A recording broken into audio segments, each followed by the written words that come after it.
자, 선지자는 하나님의 특별한 부르심을 받아서 하나님의 말씀을 대언하는 자, 이 가장 직접적이고 좁은 의미에서 선지자예요. 선지자는 한마디로 말해서 하나님의 그 명령, 뜻을 받들어서 하나님의 일을 수행하는 이들이 선지자죠. 사실 우리는 직접적인 선지자는 아니에요. 여러분, 선지자는 구약 성경을 기록한 분들이고 또 신약 성경을 기록한 이들은 사도들이에요. 그래서 우리가 직접적으로 선지자이거나 사도일 수는 없습니다. 그렇지만 우리가 예수님처럼 산다라고 할 때 우리 스스로가 예수라고 하는 뜻이 아닌 것처럼 이 시대에 선지자처럼 산다 혹은 사도처럼 산다, 그것은 아주 귀한 일입니다. 오늘 설교 제목이 선지자가 예루살렘 밖에서는 죽는 법이 없다 하고 주님이 말씀하셨는데, 선지자는 어떤 유혹, 어떤 위협이 있어도 하나님께서 주신 그 사명을 벗어나서 죽는 법은 없다는 뜻입니다. 우리 예수님께서 예루살렘에서 십자가에 못 박혀 죽으시는 것이 하나님의 뜻이었습니다. 그것은 하나님의 명령, 우리 예수님에게 주어진 사명이라는 말이지요. 그런데 만일 예수님이 죽음이 두려워서 예루살렘 밖에서 말하자면 하나님의 말씀을 순종하지 않고 당신 뜻대로 살다가 그렇게 죽었다면 그분은 결코 하나님의 아들일 수도 없고 진정한 의미에서 선지자일 수도 없고 우리의 그리스도일 수도 없는 거지요. 참 선지자는 반드시 사명을 벗어나서 죽는 일이 없다는 말입니다. 그래서 오늘은 우리가 이 시대의 선지자처럼 또 예수님의 향기요 그리스도의 편지로 우리가 이 세상을 살아야 하기 때문에 이 말씀을 통해서 우리의 삶의 의미와 가치를 더욱 깊이 발견할 수 있는 그런 시간이 되었으면 좋겠습니다. 오늘 말씀 보면 어떤 바리새인들이 예수님께 다가와서 나가서 여기를 떠나소서, 헤롯이 당신을 죽이고자 하나이다, 그렇게 이야기합니다. 이 헤롯은 헤롯 대왕을 말하는 것이 아니고 헤롯 대왕에게 아들들이 있었는데 그의 아들 가운데 하나예요. 분봉왕입니다. 갈릴리 지역과 베레아 지역을 다스리는 그런 왕이 헤롯 안디바, 지금 여기서는 헤롯으로 나왔습니다마는 헤롯 안디바를 두고 하는 말이에요. 이 헤롯 안디바는 세례 요한을 죽인 사람입니다. 이 갈릴리 지역에서 활동하고 있던 세례 요한을 잡아다가 목 잘라 죽인 장본인이 바로 이 헤롯 안디바인데, 이 헤롯 안디바가 당신을 죽이려고 합니다. 그러니까 빨리 이 지역을 벗어나라고 그렇게 예수님에게 이야기하는 거예요. 이 바리새인들이 선의로 이렇게 했는지 악의로 했는지는 사실 잘 몰라요. 선의로 했다면 예수님을 염려해서 저 헤롯이 세례 요한을 죽인 것처럼 예수님을 죽일까 염려가 돼서 그 정보를 입수하고는 예수님에게 빨리 이 지역을 벗어나라고 말했다면 그는 복 있는 사람이지요. 그런데 악의적일 수도 있어요. 바리새인들이 지금 자기들 지역에서 예수님이 말씀을 가르치시고 그렇게 역사하시는 것을 보면서 심히 불편했던지라 이 헤롯의 이름을 팔아서 예수님을 자신의 지경에서부터 멀리 내쫓아 버리려고 하는 그런 의도도 배제될 수는 없습니다. 다만 성경은 여기에 대해서 침묵하기 때문에 선이었는지 악이었는지는 잘 알 수가 없습니다. 자, 어쨌든 예수님께서 이런 바리새인들의 이야기를 듣고서 하시는 대답이 32절, 33절 말씀인데 32절 우리 함께 읽어봅니다. 시작. 이르시되 너희는 가서 저 여우에게 이르되 오늘과 내일은 내가 귀신을 쫓아내며 병을 고치다가 제3일에는 완전하여 지리라 하라. 예수님께서 이 바리새인들에게 아마 직접 말씀하신 것 같아요. 너희는 가서 저 여우에게 이르되, 우리 예수님이 헤롯을 여우라고 불렀어요. 일반적으로 우리 주님은 사람의 인격을 모독하는 그런 분은 아닐 텐데 헤롯을 향하여 여우라고 부른 그 의도가 뭘까? 보통 이것은 은유적으로 쓰여지는 말인데 이 여우라고 그렇게 누군가를 지칭할 때는 그 당시 유대 사회에서는 중요하게 쓰는 것이 세 가지 의미가 있었다고 그래요. 하나는 아주 하찮은 사람, 조금도 값어치가 없는 사람을 일컬어 여우. 또 간교한 사람, 사기꾼과 같은 사람을 여우. 우리나라에도 좀 여우 의미가 그런 게 좀 있죠. 아주 간사하고 간교하고 이런 일을 여우하듯이 유대 사회에서도 그랬다는 거죠. 그리고 또 하나는 파괴자예요. 사실 이 여우는 닭을 훔쳐 먹기도 하고 또 이스라엘의 어린 양들도 잡아먹기도 하는 그런 이제 파괴자, 이런 부정적인 의미로 쓰여졌는데 예수님께서 헤롯이 그래도 분봉 왕인데 그렇게 말씀하신 중요한 의미가 있어요. 사람들은 사실은 헤롯을 여우 같다라고 말하는 사람들이 있었겠지만 사실상은 그를 무시할 수 있는 사람은 아무도 없었지요. 그러나 하나님 입장에서 볼 때 헤롯은 그가 사실상 하나님의 섭리 가운데서 왕이라고 하는 신분에 올라 있는 사람입니다. 그런데 하나님께서 주신 그 사명과는 전혀 상관없이 살고 있는 사람은 하나님의 눈에 하찮은 무가치한 존재라는 말이에요.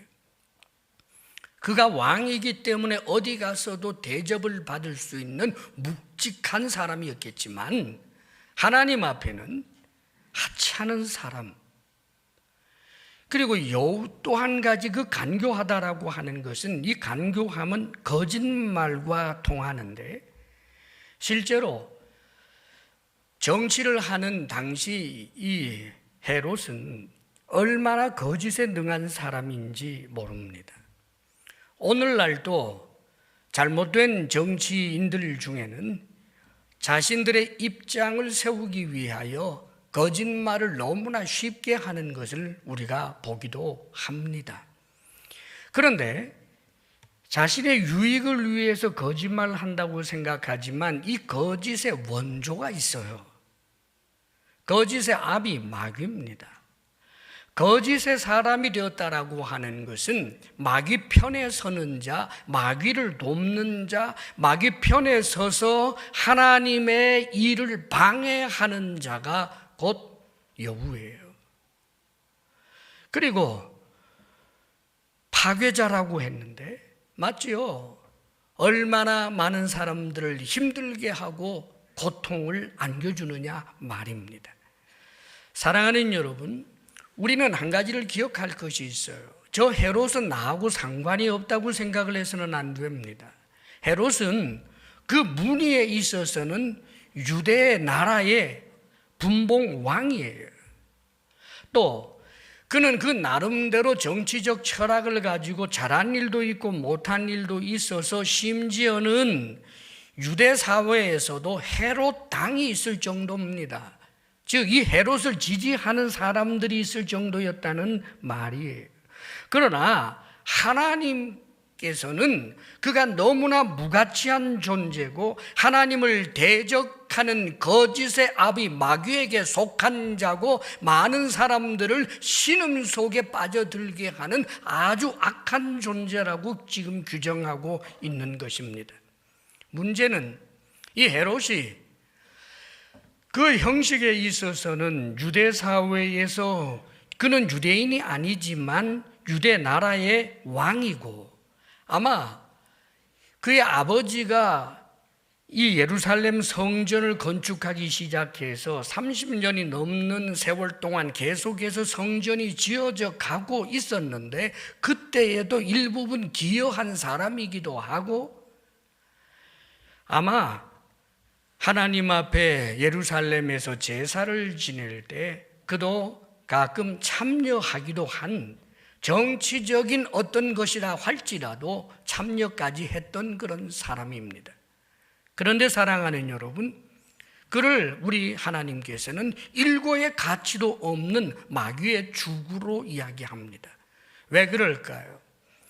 하나님께서 명하신 사명의 길과 하나님께서 그에게 요구하시는 길과 너무나 어긋난 삶을 살게 될 때 그의 신분이 어떠하든 그가 가진 소유가 어떠하든 그가 지금까지 과거에 어떤 일로 교회에 어떤 도움을 줬던 현재 하나님 앞에서 그 사명의 길에 떠나 있는 믿음의 길을 떠나 있는 그런 자를 하나님께서는 여우라고 그 여우라고 하는 하찮은 존재로서 내가 지명되지 않기를 여러분들이 지명되지 않기를 우리는 항상 깨어있는 자가 되어야 하는 것을 말합니다.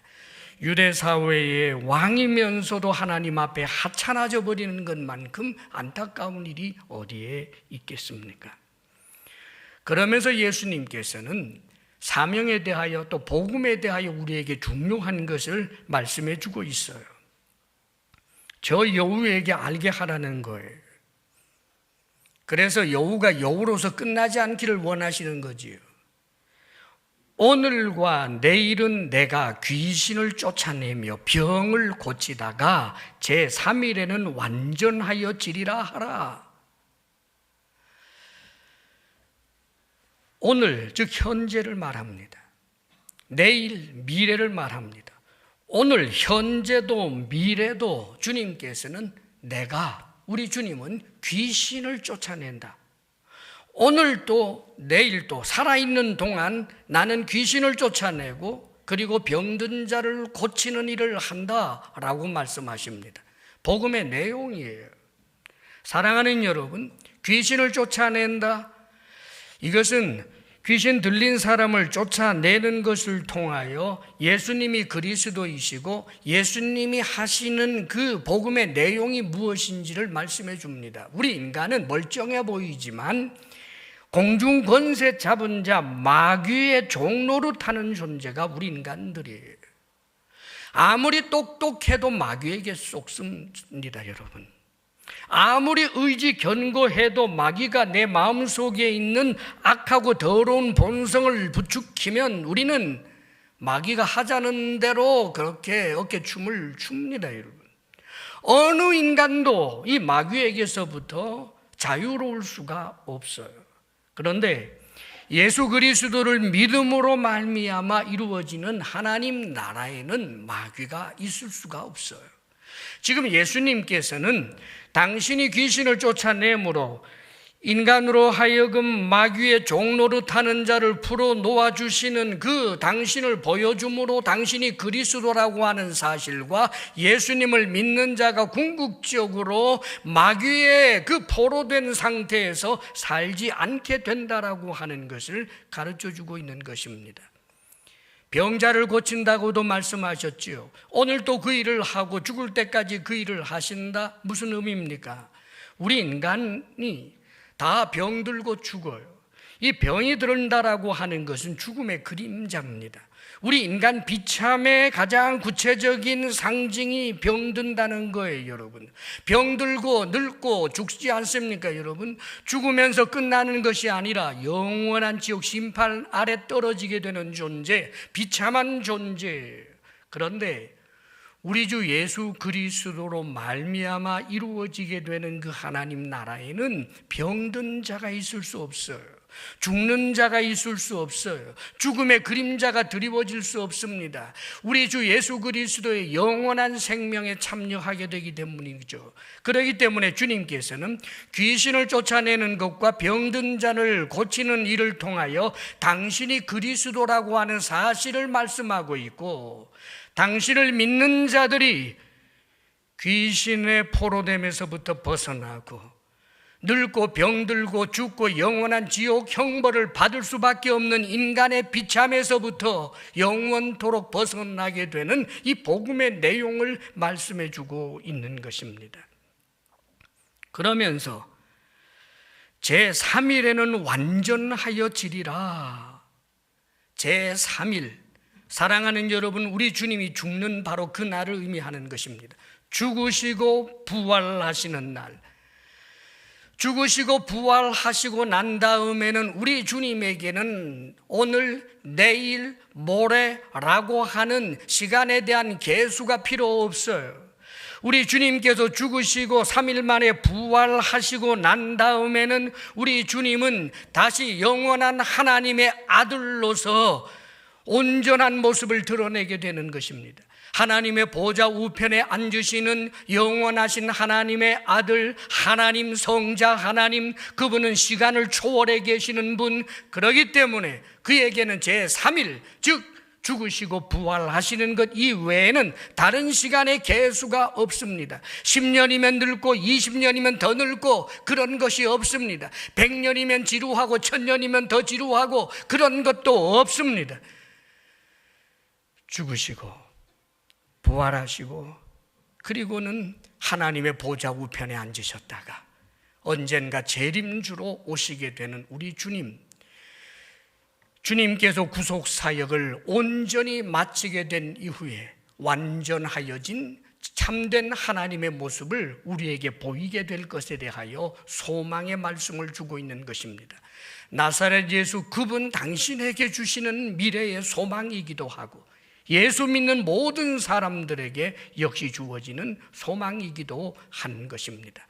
사랑하는 여러분, 우리 주 예수 그리스도의 사명과 우리 주님이 가지셨던 그 소망을 우리가 함께 붙잡을 수 있기를 주의 이름으로 축원합니다. 주님께서 하신 일, 당신이 그리스도라고 하는 것을 증거하셨고 복음의 내용을 말씀해 주셨습니다. 우리들도 마찬가지입니다. 우리에게 주어진 사명이 뭘까요? 예수님이 그리스도라고 하는 것을 증거하는 일이요, 예수 그리스도의 편지요, 향기로서 우리가 삶을 살아가는 것이요, 동시에 주님이 하셨던 일을 하는 것입니다. 우리도 귀신을 쫓아내야 합니다. 귀신을 어떻게 쫓아낼까요? 축사만을 말하는 것이 아닙니다. 귀신 들린 자가 있으면 그에게 손을 넣고 귀신아 예수 이름으로 나가라 나가라, 그 일을 우리가 당연히 해야 되겠지요. 그러나 사랑하는 여러분, 우리 사역의 중심이 거기에 집중되어 있는 것은 결코 아닙니다. 사도행전을 읽어보게 되면 심지어 사도 바울이 귀신 들린 사람이 눈앞에 있는데도 그가 소리를 지는 대로 내버려 두고 피하던 모습이 나옵니다. 나중에 견디지 못해서 귀신을 쫓아냈지만 사도들의 모든 사역이 돌아다니면서 귀신 들린 사람들 앞에 놓고 예수 이름으로 말한다, 귀신아 나가라, 그 일에만 집중하는 사역이 아니었습니다. 무엇이었습니까? 말씀을 전하는 사역입니다. 우리 주 예수 그리스도와 그분의 그리스도 되심을 증거하게 될 때 예수님을 믿음으로 인하여 인간은 마귀의 이 사슬에서부터 벗어날 수 있게 되기 때문입니다. 사랑하는 여러분, 그런 의미에서 우리는 우리 주 예수 그리스도를 증거하는 자로 살아야 한다라고 하는 것을 결코 잊지 마시기를 바랍니다. 귀신을 쫓아낸다고 하는 것은 복음을 전함으로 그렇게 할 수 있고, 또 한 가지는 귀신을 쫓아낸다는 것은 우리가 하나님께서 우리에게 주신 하나님의 말씀을 내 삶에 적용함으로 귀신을 쫓아냅니다. 다시 말하면 우리가 이 삶의 현장에서 귀신이 역사하는 것들이 참 많은데 과학적으로 증명할 수 있는 것도 아니고 우리의 눈으로 볼 수 있는 것도 아닙니다, 여러분. 그런데 놀라운 것이 있어요. 귀신은 거짓의 압이고 역사를 해서 사람과 사람 사이에 미워하게 만들고 불법 탈법에 이르게 만들고 점점 더 하나님의 말씀과 상관없이 헛되고 헛된 것만을 추구하다가 영원한 지옥 형벌 빠지기를 원하는 존재가 사탄인데, 이런 사탄을 대적할 수 있는 길이 뭘까? 성경은 명백히 가르쳐줘요. 하나님의 전신갑주를 입으라. 머리에서부터 발끝까지 하나님의 전신갑주를 입고, 그리고 성령의 검, 즉 말씀의 검을 뽑아 들라고 말씀하시고 하나님의 말씀을 믿는 믿음의 방패를 들라고 말씀합니다. 모조리 하나님의 말씀이에요. 다시 말하면 우리가 귀신의 그 역사하는 귀신의 놀이터로 하여금 귀신이 마음대로 뛰놀지 못하도록 막아내는 방법이 우리의 삶의 자리에서 우리가 하나님의 말씀을 적용하는 데 있다는 말입니다. 가령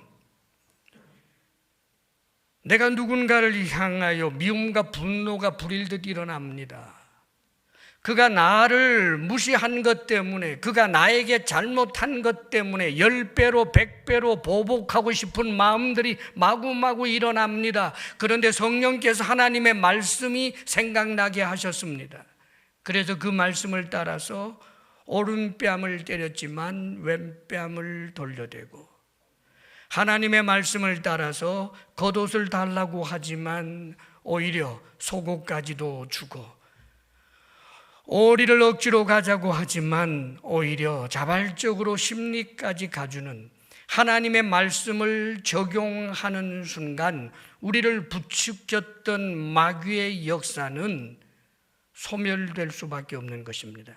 이게 귀신을 쫓아내는 또 한 가지 가장 중요한 방법이라는 말입니다.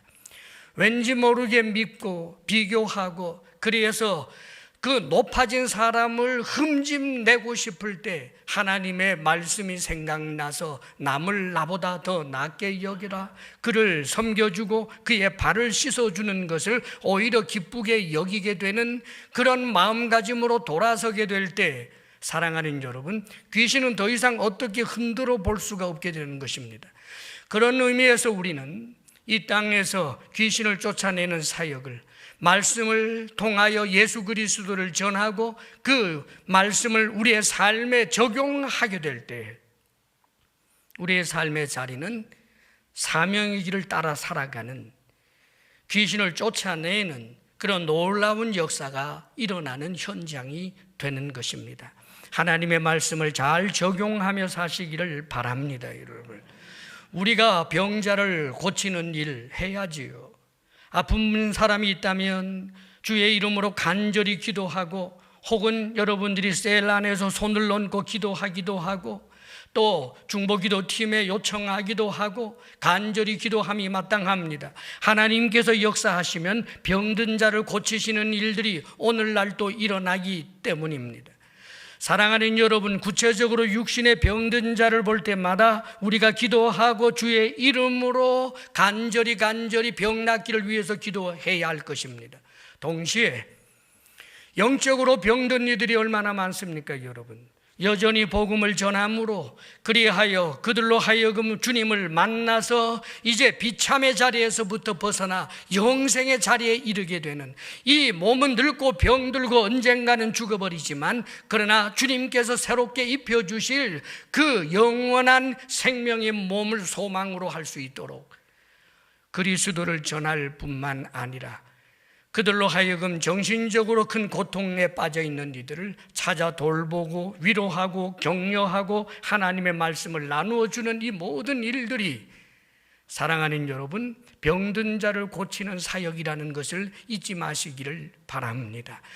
이렇게 오늘도 이렇게 내일도 살아야 한다는 말입니다. 사랑하는 여러분, 우리는 오늘도 그렇게 살고 내일도 그렇게 살고 죽을 때까지 그렇게 살아야 합니다. 그리고 제3일에 언젠가 우리가 영원의 세계에 잇대게 되는 날, 우리의 죽음이 우리에게 다가와서 그 죽음 너머에서 우리에게 주어지는 시간을 초월하게 되는 영원한 세계, 우리 주 예수 그리스도로 말미암아 우리 주님과 함께 앉게 되는 영원한 하늘의 보좌, 이것이 우리의 미래 아닙니까, 여러분? 그러므로 사랑하는 여러분, 오늘을, 내일을, 나중에 주님 앞에 서게 될 때 종말적 가치가 있는 그 삶을 따라 살 수 있기를 주의 이름으로 간절히 축원합니다. 우리 주님께서 부연해서 이렇게 또 말씀해 주시고 계십니다. 33절 우리 말씀 함께 읽어요. 시작. 그러나 오늘과 내일과 모레는 내가 갈 길을 가야 하리니 선지자가 예루살렘 밖에서는 죽는 법이 없느니라. 특별히 우리들에게 들으라고 말씀하십니다. 오늘과 내일과 모레는, 오늘, 현재, 미래, 그리고 죽는 그 순간까지 내가 갈 길을 가야 하리니. 사랑하는 여러분, 여러분이 가야 할 길이 무엇입니까? 여러분들이 계속해서 오늘도 내일도 걸어가야 할 길이 무엇입니까? 돈 버는 데만 있습니까? 자녀들을 길러내는 데만 있습니까? 내 지위가 좀 더 높아지는 그 길만이 길입니까? 주님께서는 오늘도 내일도 죽는 그날까지 귀신을 쫓아내고 병든 자를 고치는 사역을 했다는 것을 말씀하시면서 선지자가 예루살렘 밖에서는 죽는 법이 없다라고 말씀하십니다. 이 말씀의 직접적인 의미는 이 갈릴리 지역에서 당신을 죽이려고 하니까 이 헤롯이 다스리는 영역에서 빨리 도망가시오라고 말했지만 우리 주님께서는 당신이 어디에서 죽을지를 아시기 때문에 예루살렘 밖에서는 선지자가 죽는 법이 없다라고 하신 직접적인 말씀입니다. 그러나 여기는 더 중요한 의미가 있어요. 선지자가 예루살렘 밖에서 죽지 않는다라고 하는 말은 참된 선지자는 모두 다 예루살렘에서만 죽는다는 것인데, 그렇게 잘못 이해를 하게 되면 예레미야처럼 이집트에 끌려가서 돌에 맞아 죽었거나 수많은 선지자들 가운데서 다른 곳에서 죽은 사람들은 그러면 선지자가 아니라는 뜻이 되어버리고 말잖아요. 지금 여기서 말하는 선지자는 단수를 말해요. 예수님 당신을 두고 하시는 말입니다. 지금 예수님은 절대로 예루살렘을 벗어나서 죽는 법이 없다라고 말씀을 하시는데 중요한 의미가 있지요. 예수님은 사명의 길을 따라서 오늘도 내일도 그 일을 하고 사명을 따라서 죽는다는 거예요. 그러므로 선지자는 어떤 사람인가? 사명의 길을 벗어나서 죽는 자가 없다는 거예요. 다시 말하면 세상 사랑하여 그래서 믿음의 길을 가다가 하나님께서 맡겨주신 사명을 따라 살다가 어느 날 갑자기 세상이 너무 좋아서 세상과 짝하여 살다가 돌아오지 못하고 그렇게 죽어버리는 자 있다면 그는 선지자가 아니다. 있다면 그는 진정한 그리스찬이 아니다. 그 말입니다, 여러분. 그러나 현실 속에서는 성도로 보였던 이가 성도가 아닌 것으로 끝나버리는 이들이 얼마나 많습니까? 사명자였던 이가 사명자가 아닌 채로 죽어버리는 이들이 얼마나 많습니까? 사랑하는 여러분, 성경에도 그런 사람 많습니다. 데마가 그런 사람 중에 하나지요. 세상 사랑하여 사명의 길 벗어나서 돌아왔다는 이야기 없이 끝났습니다. 그렇다면 그는 성도도 아니요 사명자도 아닌 것이 되어버리고 말았습니다. 사랑하는 여러분, 사울도 그런 사람 아니었습니까, 여러분? 성경 속에 그런 인물들 우리가 많이 발견합니다. 세상이 좋아서 혹은 겁이 나서 세상 권력이 무서워서 예수 그리스도를 부인하고 사명의 길을 떠났다가 세상과 짝하여 주님을 모른다 한 채로 죽어버리는 사람들 말입니다. 우리 주님은 우리가 결단코 이 시대에 선지자처럼 살기를 원하시지, 선지자의 길에서부터 벗어나서 주님의 제자의 삶에서부터 벗어나서 그렇게 살다가 주님 부인하는 채로 죽어버리는 그런 사람이 되지 않기를 우리에게 원하시는 것입니다.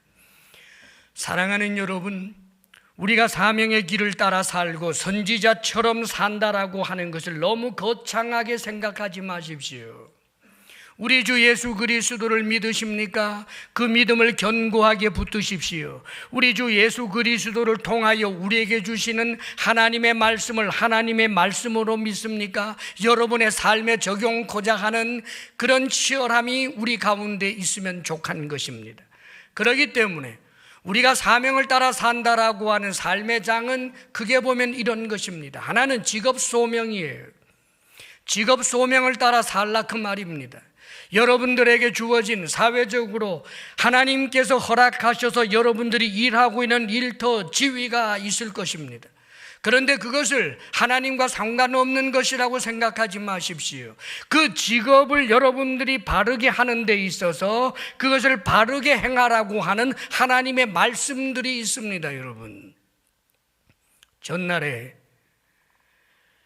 세례 요한 앞으로 죄의 회개를 위하여 세례받기를 위하여 찾아오는 이들에게 회개에 합당한 열매를 맺으라고 이야기를 하자 이들이 묻습니다. 우리가 무엇을 해야 할까? 그렇게 묻는 이들에게, 무리들에게 세례 요한이 대답하지요. 두 벌 옷을 가진 자는 한 벌 옷을 없는 자에게 주고 먹을 것이 있는 자는 먹을 것이 없는 자에게 나누어 주어라. 사랑하는 여러분, 색다른 말이 아니었습니다. 그것은 하나님의 말씀이었습니다. 내가 수고해서 많이 가졌는데 하나님의 말씀 가운데 나누라고 하는 것이 있지 않습니까? 그게 직업 소명을 따라 살아가는 거예요, 여러분. 나만 잘 먹자고 일하는 것이 아닙니다, 여러분. 계속하여 세리들도 묻지요. 우리는 어떻게 할까요? 세리들에게 한 말, 남들에게 과세할 때 지나치게 과세하지 말고 적법하게 하라. 하나님의 말씀을 따라서 세리로서의 네 일을 제대로 하라는 거예요. 군인들에게도 말했습니다. 백성들에게 포악하게 굴지 말고 거짓 증거를 세워서 사람들 힘들게 하지 말고 너들에게 주어진 그 급료에 족한 줄 알아라. 직업 소명에 충실함을 말하는 것입니다. 사랑하는 여러분, 이 세상의 사람들도 직업의 의미, 그 소명과 가치를 좀 압니다. 그러나 근본적으로 다른 것이 있어요. 그들의 직업 소명의 근거는 그들의 양심입니다. 그러나 우리의 직업 소명의 근거는 주님이시요 말씀입니다. 말씀이 우리에게 말씀하여 줍니다. 그러므로 사랑하는 여러분, 우리는 이 세상 사람들보다 훨씬 더 직업 소명에 충실한 사람이 되어야 하는 것입니다. 전날에 요셉이 어느 집의 노예가 되었을 때 하나님의 말씀을 근거로 하여 충실하게 일함으로 많은 사람들에게 유익을 주는, 그 집안 전체에 유익을 주는 노예였습니다. 그리고 그가 이집트의 총리가 되었을 때 이집트 전역의 수많은 사람들, 이 세상의 수많은 사람들에게 큰 유익을 끼치는 그런 직업 소명자였습니다. 그 근거는 무엇입니까? 하나님이었습니다. 사랑하는 여러분, 그러므로 직업 소명의 현장에서 여러분들이 성실하게 여러분들의 일을 감당할 뿐만 아니라 하나님 앞에 은혜를 구하며 여러분들이 친절하게 대하여 주고 직장 동료로서 최선을 다하여 살게 될 때 하나님께서는 놀라운 일들을 여러분들에게 부어줄 것입니다. 어느 일터에서든 직장에서든 여러분들이 직업 소명에 충실하여 자신들의 삶과 다른 모습을 보여주게 될 때 여러분들이 하는 말의 무게를 진지하게 생각해 줄 만한 주변 사람들이 나타나는 신호가 있을 것입니다. 그들과 친밀하게 차를 마시며 식사를 할 때 한마디씩 던져주는 여러분의 말, 예수님 믿으니 너무 행복합니다. 아무개 씨도 나하고 함께 교회 갔으면 좋겠어요. 예수 믿었으면 좋겠어요. 구체적인 누구를 두고 기도하기도 하고, 참으로 하나님의 말씀을 따라 성실하게 살기에 사람들이 주목하여 볼 만한 그런 사람이 되고, 그리하여 복음을 관계를 통하여 증거할 수 있는 이런 사람, 사랑하는 여러분, 사명을 따라 살고 있는 사람입니다. 사랑하는 여러분, 직업 현실이 너무 힘들다고 해서 늘 고통스럽다, 힘들다, 이 소리 이 외에는 그 말씀을 따라 살고자 하는 노력도 교회 문 밖을 벗어나는 순간 사라져버리고, 복음을 전해야 되겠다라고 하는 생각도 사라져버린다면 우리는 얼마나 반쪽짜리 삶을 사는 것입니까? 교회에 왔을 때만? 아닙니다, 여러분. 교회에서 함께 하시는 우리 주님이 여러분의 직업 현장에도, 여러분의 가정 현장에도, 학교 생활에도 함께 하십니다. 사명자라는 사실을 잊지 마시기를 바랍니다, 여러분. 또 한 가지 현실이 교회잖아요. 우리가 교회에서 누군가를 세워주면서 예수님 잘 못 믿고 연약한 사람들 잘 믿도록 도와주는 일들, 얼마나 아름답고 복된 일들입니까? 오늘 또 그 일을 하고, 내일 또 그 일을 하고, 죽을 때까지 그 일을 해서 사명을 벗어나서 죽지 않는 사람, 이런 사람이 크리스찬입니다. 이런 사람이 이런 시대의 선지자인 것입니다. 복음 위에는 희망이 없습니다. 여기 우리 주님께서 탄식하시면서 한 가지 주시는 기회, 여기에 대하여 말씀해 주고 계십니다. 우리 주님의 탄식 소리가 들려옵니다. 34절 말씀 우리 함께 읽어봐요. 다 같이 시작. 예루살렘아 예루살렘아, 선지자들을 죽이고 내게 파송된 자들을 돌로 치는 자여, 암탉이 제 새끼를 날개 아래에 모음같이 내가 너희의 자녀를 모으려 한 일이 몇 번이냐. 그러나 너희가 원하지 아니하였도다. 예루살렘아 예루살렘아. 예루살렘은 유대를 대표하는 상징이에요. 하나님의 백성을 대표하는 용어가 예루살렘입니다.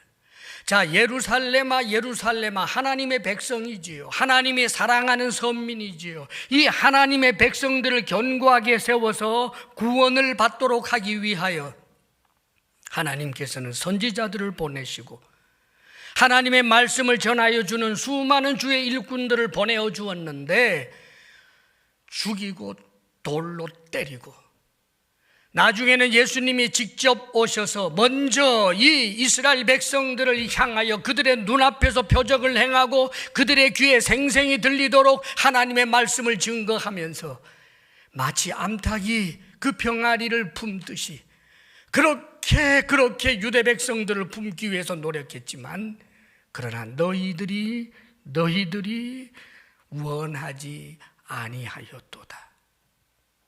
사랑하는 여러분, 하나님의 긍휼과 사랑은 바다보다도 넓고 깊습니다. 그러나 아무리 하나님의 사랑과 긍휼이 커도 원하지 아니하면 방법이 없는 거예요, 여러분. 원하지 아니하면 말입니다. 영생하도록 솟아나는 샘물이 있어서 마셔라 하였는데 마시지 않으면, 영생하며 살 수 있는 떡이 있는데 먹어라 하는데 먹지 아니하면, 그러면 방법이 없는 것입니다. 사랑하는 여러분, 잊지 마십시오. 우리 하나님은 우리를 사랑하기 때문에, 그래서 하나님이 우리 앞에서 무릎 꿇고 빌면서 날 좀 알아다오 하시는 분은 아닙니다. 그분은 하나님이십니다. 많이 사랑하십니다. 오래오래 사랑하십니다. 긍휼을 베푸십니다. 그러나 원하지 아니하면, 끝까지 원하지 아니하면, 그 원하지 아니한 것에 대하여 감당해야 할 책무가 있습니다. 그게 뭘까요? 그 결과 고스란히 짊어져야 합니다. 보라, 너희 집이 황폐하여 버림받으리라. 그렇습니다, 여러분. 하나님께 버려지는 것, 육이 되는 것입니다. 영원한 지옥 형벌이라 그 말이에요. 내가 너희에게 이르노니 너희가 주의 이름으로 오시는 이를 찬송하리로다 할 때까지는 나를 보지 못하리라. 사랑하는 여러분, 우리 주님께서 다시 한번 말씀해 주십니다. 주의 이름으로 오시는 이, 예수님을 두고 하는 말이에요. 그리스도예요. 예수님을 찬송하는 사람이 된다는 것, 즉 예수님을 믿는 사람이 되는 것을 말합니다.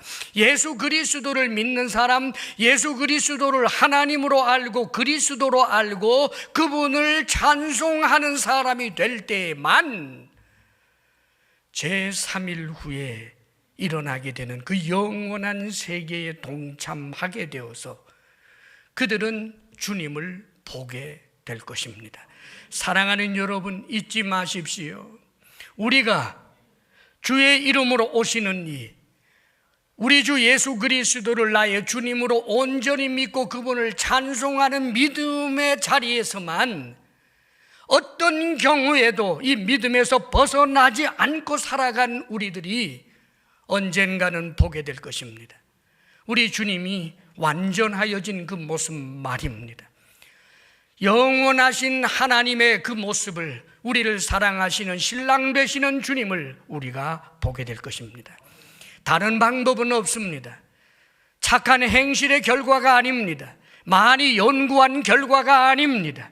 우리 주 예수 그리스도를 믿고 그분의 말씀을 하나님의 말씀으로 믿고 우리의 스승 되시고 구주 되시는 예수 그리스도께서 하신 것처럼 귀신을 쫓아내는 일을 하며 병자를 고치는 일을 하며 오늘 또 그 일을 하며 내일 또 그 일을 하며 죽을 때까지 그 일을 하며